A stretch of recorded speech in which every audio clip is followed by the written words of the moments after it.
இப்ப நம்ம நேருஜி பிரதமரா இருந்தார் பத்தியா, அந்த காலகட்டங்கள்ல சைனாக்காரன் நம்ம இந்தியாவோட ரொம்ப போராட்டம் பண்ணிக்கிட்டு இருந்தான். போர் பண்ணிக்கிட்டே இருப்பான். நம்ம இந்திய எல்லையில இருக்க வீரர்களும் சலிக்காம போர் பண்ணாங்க.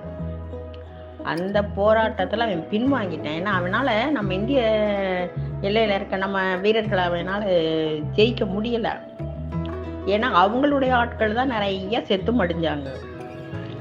அதனால அவன் என்ன செஞ்சிட்டான் தெரியுமா? சரி, இவங்களை ஜெயிக்க முடியாது, நம்ம சமாதான உடன்படிக்கை செஞ்சுக்கிருவோம் அப்படின்னு சொல்லிட்டு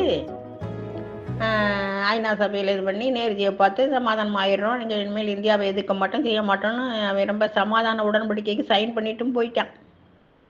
ஆனா நம்ம இந்தியர்களுடைய பண்பு என்ன? சொன்ன வாக்க காப்பாத்துறதா நம்மளுடைய பண்பு. நம்ம அவனும் அப்படித்தானே இருப்பான்னு தான் நம்ம நினைப்போம்.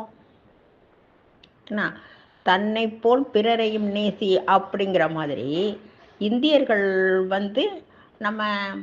நம்மகிட்ட அவன் சமாதான உடன்படிக்கை பண்ணிட்டான், பாவம் அவங்க ஜனங்கள் நிறையா இறந்துட்டாங்க, இனி நம்ம அவனோட போராட வேண்டாம் அப்படின்னு நேருஜியும் இறக்கத்தோட தீர்மானிச்சிட்டார்.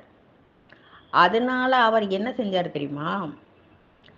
இந்திய எல்லையில உள்ள நம்ம இராணுவ வீரர்களை எல்லாம், பாவம் அவங்க எவ்வளவு காலம் போராடிக்கிட்டு இருப்பாங்க, அவங்களும் போய் அவங்க குடும்பம், பிள்ளைங்க, குட்டி, தாய், தம்பி, பொண்டாட்டி, பிள்ளை எல்லாத்தையும் பார்க்கட்டும், சந்தோஷமா அவங்க குடும்பத்தோட இருக்கட்டும், இனிமேல போறத எடுத்தா நம்ம கூப்பிட்டுக்குருவோம், அவன் தான் சமாதானம் சொல்லிட்டானே அப்படிங்கிற எண்ணத்துல நேருஜி என்ன செஞ்சிடறாரு, இராணுவ எல்லை வீரர்களுக்கு நீங்க எல்லாரும் உங்க தாய்நாட்டுக்கு போகலாம், உங்க சொந்த ஊர்களுக்கு போகலாம்,